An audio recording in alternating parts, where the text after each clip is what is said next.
Good afternoon, everyone. My name is Donnie. Today I'm going to make another video about money management and finances. It's going to be a follow-up to my first video where we discussed 5 tips about managing money.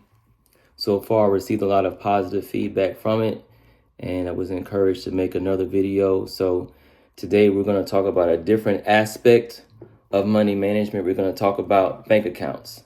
How many accounts should you have?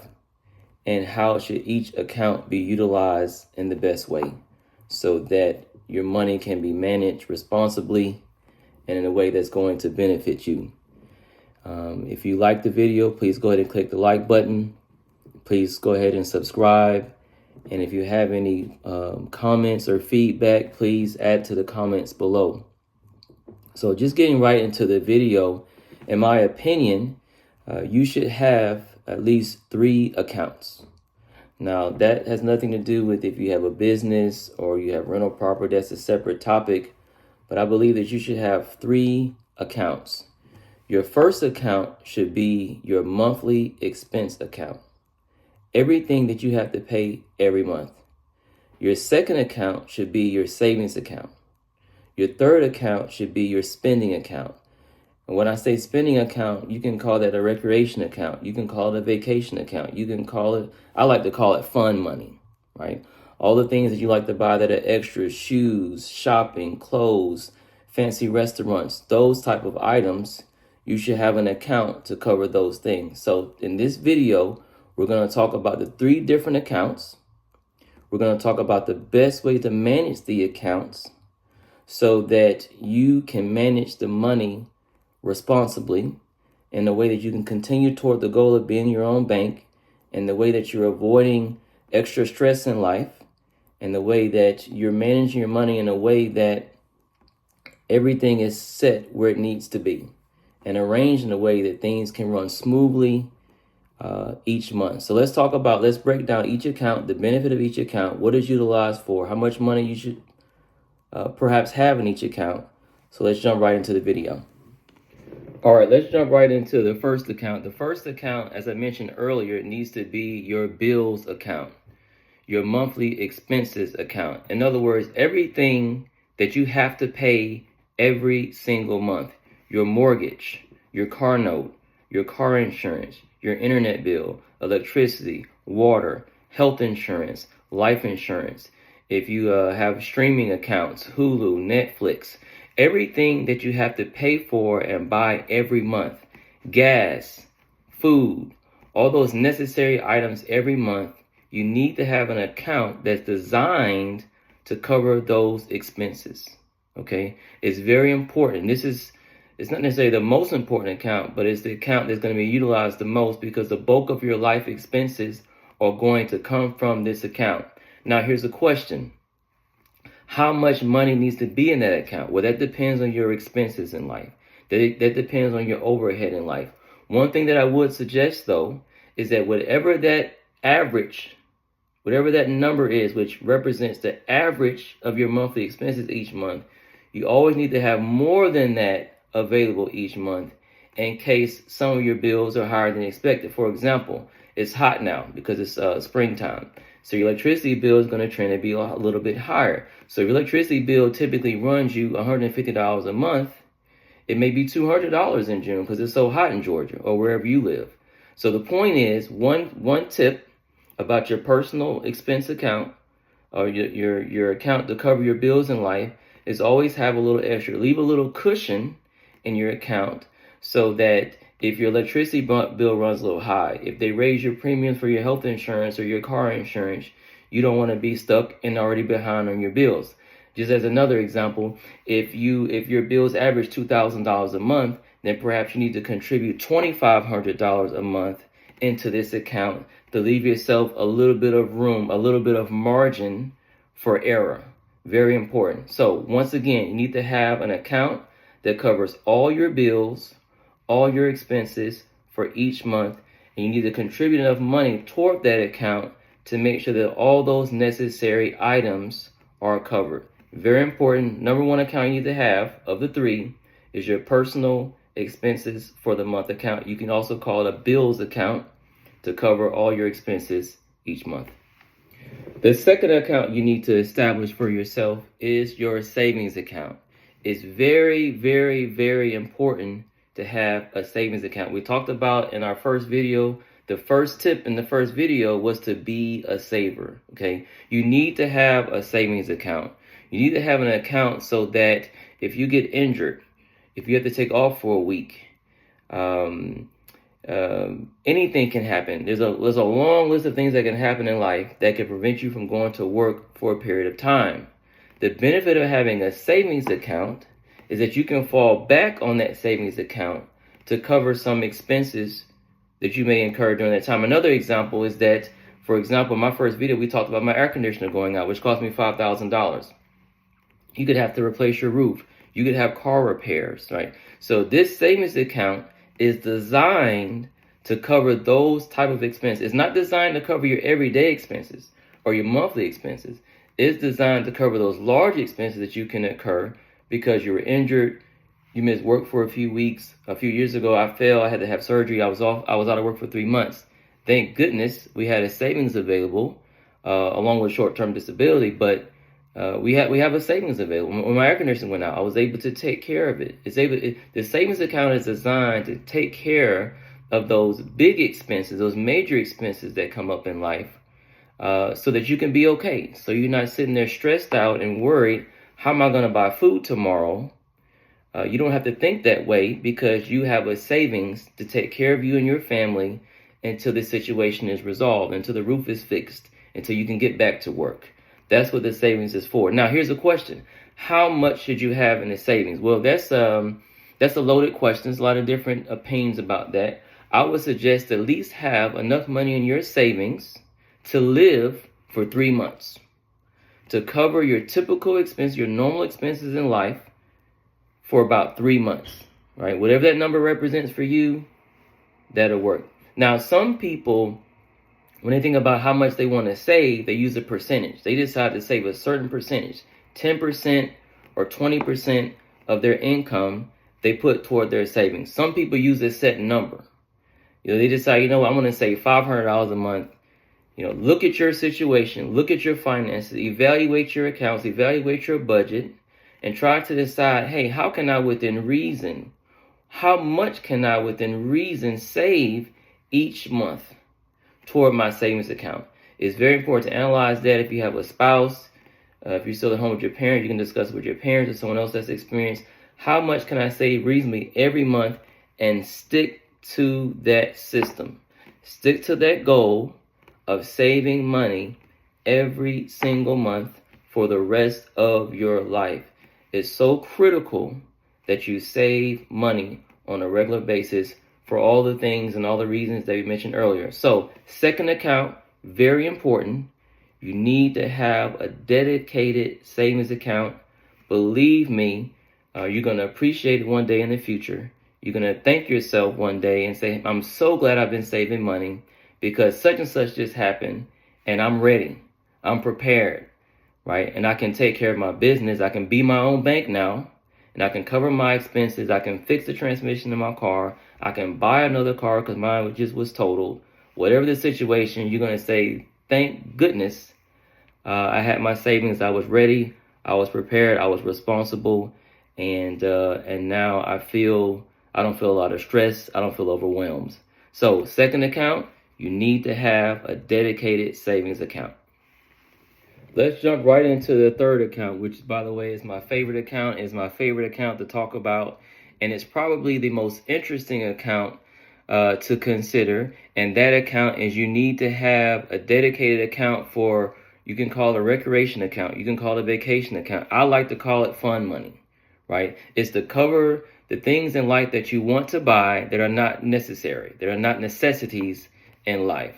It's very important to set aside a certain amount of money in this account to buy those new Jordans, to buy a brand new TV, to go on a cruise, to buy some new rims. All these things, which are all great things, but they are also unnecessary things in some situations, that this account is designed to cover those things. So just like with the savings account, look at your bills, look at your budget, evaluate and analyze how much extra money beyond your bills, beyond your savings, do you typically have each month? And whatever that number is, you can do it based on a percentage. You can say, you know what, I'm going to spend 10% or 20% of the money that I make every month. Or you could use a set amount. I'm going to say I'm going to limit my spending to $300 a month. What is the benefit of having a spending account? The biggest benefit to having a spending account, recreation account, whatever you want to call it, I like to call it fun money. The benefit of that is that you can look at a glance, just a glance at your account, and determine if you can afford something that you want to buy. Easy example, you go to Best Buy. You want to buy a brand new TV. Right? The TV is $500. You look at your account on your phone and you say, I have $300 of spending money. You are $200 short of buying this $500 TV. So what are you going to do? Right? Well, you have a couple of options.